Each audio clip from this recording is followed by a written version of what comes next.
sycomore. Mais pourquoi donc un sycomore? Le mot n'apparaît qu'ici dans tout le Nouveau Testament. Cet arbre aurait-il une importance quelconque pour qu'il surgisse là, et là seulement, figure énigmatique? Alors je le crois, et ne pensez pas à une obsession botanique héritée de mon passage lointain dans une école forestière. Authentique, hein? Pourtant, tout autre arbre aurait pu prendre la place de ce figuier sauvage, très répandu en Israël il y a 2 millénaires. Pourquoi donc un sycomore? Tout arbre facile à grimper aurait pu faire l'affaire, ce qui restreint, c'est vrai, un peu le choix. Car pour une fois, l'utilité de l'arbre ne se mesure pas à ses fruits. Si Zachée monte sur le sycomore, c'est sans s'intéresser nullement à ses figues, c'est qu'il cherche un point de vue en hauteur. Car il est petit, nous précise l'Évangile, notre Zachée. Mais Zachée n'est pas Kirikou, il est petit, mais il n'est pas gentil.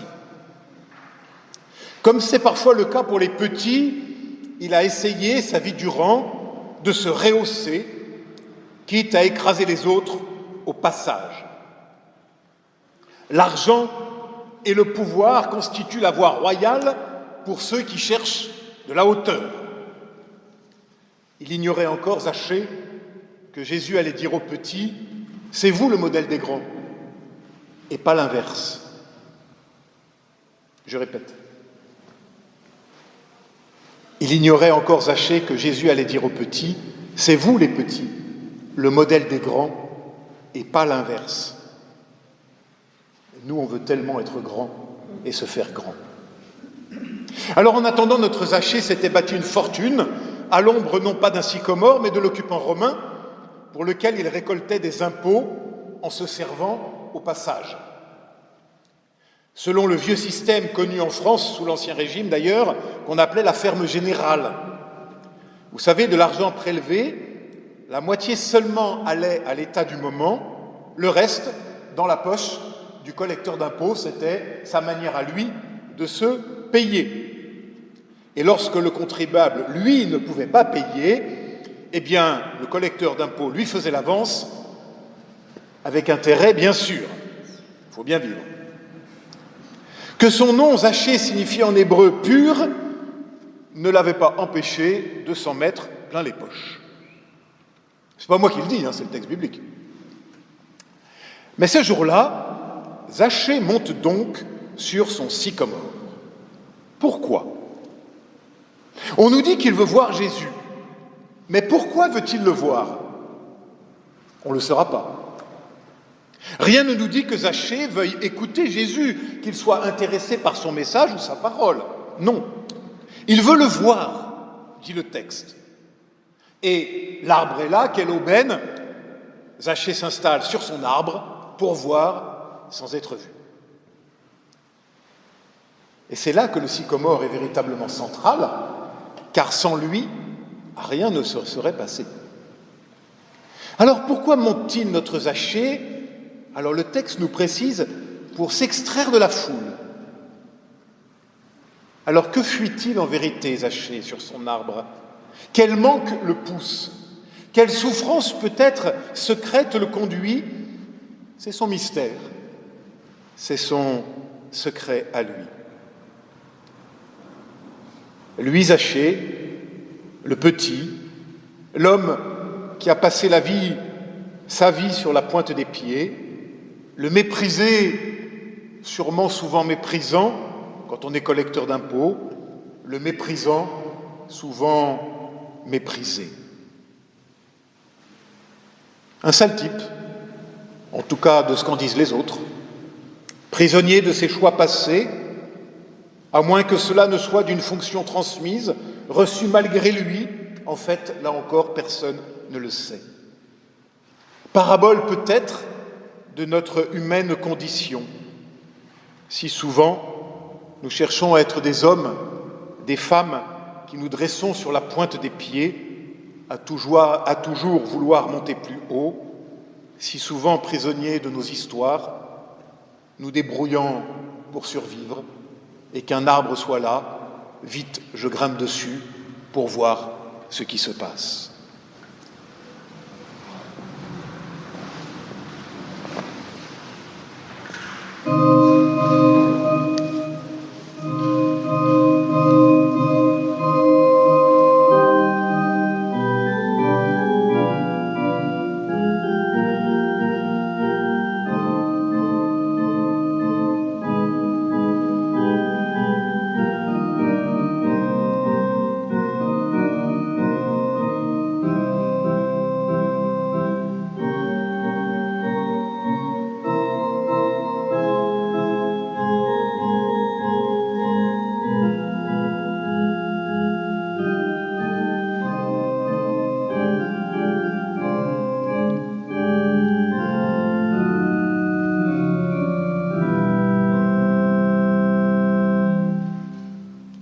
Mais Jésus s'arrête.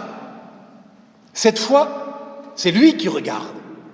Il regarde celui qui le regardait. Et Jésus lui adresse sa parole. 2 mots, 2 verbes. Descends et je m'invite. Si Zachée n'était pas monté, Jésus ne l'aurait peut-être pas remarqué, mais là n'est pas l'essentiel. L'essentiel, me semble-t-il, est dans la parole du Maître, dans ce premier verbe, descends. Descends. Plus la peine de te hisser sur la pointe des pieds, plus la peine de fuir la foule ou ton passé.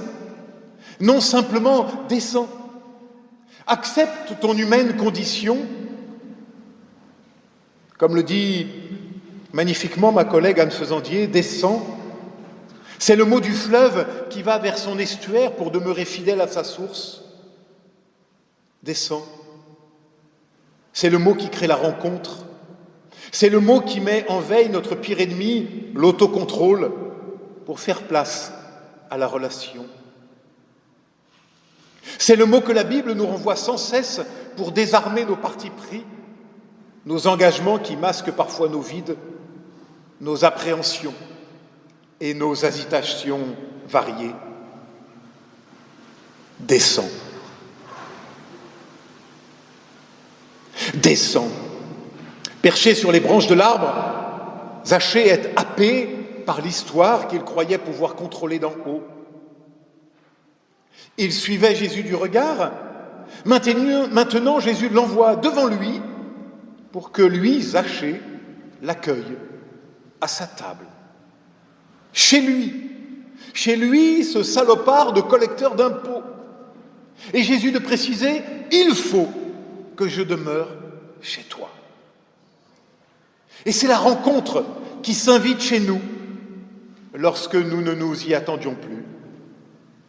Et c'est au banquet que Zachée ose enfin se défaire des talons sur lesquels il s'était hissé pour gagner le respect du monde. Luc le décrit tout joyeux et surtout debout, précise le verbe grec. Zachée se retrouve debout devant Jésus. Debout. Et le verbe employé, c'est le verbe de la résurrection.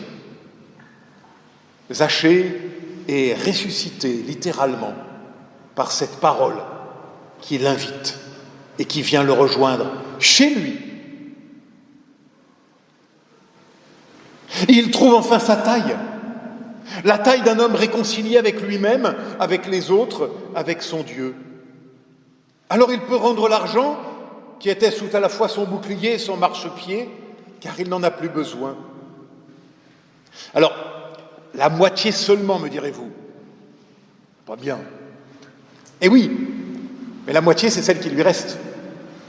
L'autre, il l'a déjà donné à l'occupant romain. Donc en fait, ce qu'il donne, c'est tout ce qu'il dispose pour lui-même. Et Zachée de découvrir que ni le pouvoir, ni l'argent, ni la hauteur sociale, ni le fait de se hausser sur la pointe des pieds ne font vivre en vérité. Parce que ce qui fait vivre, ce sont les rencontres. Ce qui fait vivre, c'est de laisser l'autre entrer chez soi. Ce qui fait vivre, c'est de laisser la parole venir s'inviter chez nous. Ce qui fait vivre, ce sont toujours les rencontres.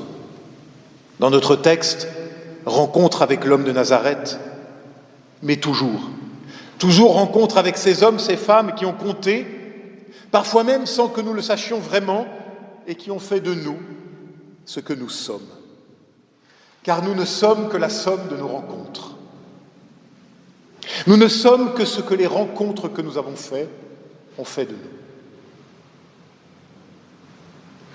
Dimanche, il y a quelques jours, c'était l'ordination d'une jeune collègue, Emeline Daudet.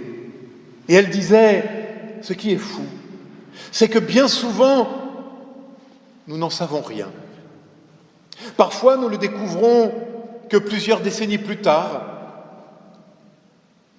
qu'une parole nous a rencontrés, nous a transformés, ou que notre propre parole a transformé quelqu'un. Nous n'en savons rien. Et puis 10 ans, 15 ans, 20 ans plus tard, un coup de fil, une autre rencontre. Tu te souviens, tu m'as dit ça. Si je suis toujours là, c'est grâce à ça. Moi, j'avais oublié. Nous, comme Zachée sur son sycomore, nous croyons en l'autonomie. Montez plus haut. Alors que nous ne sommes que la somme de nos rencontres. Et les rencontres, c'est toujours en bas, au ras de notre humanité, qu'elles se jouent. Vous le savez, j'aime à le dire, on ne naît pas humain, on le devient par la somme de toutes nos rencontres et par la seule force d'une parole qui nous dit « descends », une parole qui s'invite chez toi, chez moi, chez nous.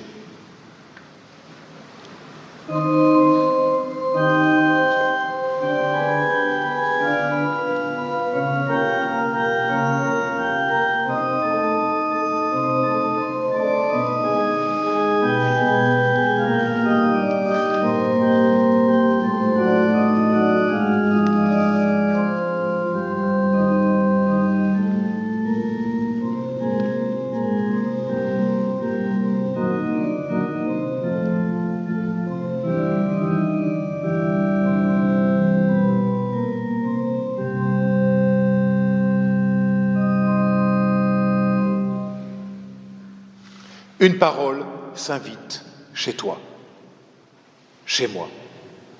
Et cette parole, cette présence, peut et veut tout changer. Elle vient habiter jusqu'au plus profond de nos deuils, de nos souffrances, de nos peurs, afin de les retourner en chemin de vie. Et cela par la seule force de sa présence et de sa parole. On croit souvent, nous chrétiens, à cause de certaines paraboles, que nous sommes les invités au festin du royaume. Eh bien non, ce n'est pas nous qui sommes les invités. C'est Christ lui-même qui vient s'inviter chez nous, chez toi, chez moi. La seule question, c'est, saurons-nous l'accueillir ? Souvenez-vous de la liturgie de Sainte-Seine. Voici, je me tiens à la porte et je frappe, citant l'Apocalypse. Si quelqu'un ouvre la porte, j'entrerai chez lui, je prendrai le repas avec lui, et lui avec moi. Apocalypse 3, verset 20. Mais j'en reviens et j'en termine avec mon sycomore. Sur quel arbre vais-je moi-même, comme Zachée, m'appuyer ? Parce qu'heureusement qu'il était là, ce sycomore. Qu'est-ce qui sera mon sycomore ? Qu'est-ce qui me permettra cette rencontre, d'entendre cette parole qui me dit de descendre, qui me dit que descendre est possible, afin d'aller vers l'autre, vers les autres et vers la vie ? Que sera, ou qui sera, ce qui me permettra d'entendre une parole autre que le bruit des bottes et que la loi du plus fort ? Ami, quel est ton sycomore ? Mes amis, et si notre bonne vieille Bible était notre sycomore ? Et si, de la hauteur qu'elle nous donne, Elle rendait la rencontre possible avec cette parole qui s'en vient briser la tyrannie des apparences et des évidences. Le sycomore, je l'ai dit, parole d'ancien étudiant de l'école forestière, est un figuier, à ne pas confondre avec notre érable sycomore moderne, qui n'a rien à voir et qui est d'ailleurs lui-même un pseudo-platanus. Je referme ma petite parenthèse. Donc notre sycomore, je le redis, fait partie des figuiers sauvages. Et le figuier, dans la symbolique du Premier Testament, qu'est-ce que c'est ? Eh bien, c'est la Torah, c'est la loi, c'est les Écritures elles-mêmes. Et si le sycomore est dit sauvage, c'est peut-être que jamais les Écritures ne se laissent vraiment apprivoiser. Toujours elles nous échappent, paroles de feu et de vent. Alors ma sœur, mon frère, oui, je le crois, la Bible peut être notre sycomore. Si nous prenons le risque de grimper dans ses branches. Notons, chemin faisant, que Zachée y est monté pour voir. Je l'ai dit en commençant, on n'est pas sûr de ses motivations. Et je me dis qu'il y a tant de motivations, tellement de façons d'ouvrir la Bible et d'en gravir les branches. Je me souviens d'un jeune homme rencontré un jour, lors d'un culte du jeudi soir, comme ça, il y a quelques années à Paris, aujourd'hui étudiant en théologie. Il était venu pour voir, ou plutôt musicien pour entendre. Et du Christ et de la Bible, il ne connaissait que les représentations qu'il avait vues au Louvre.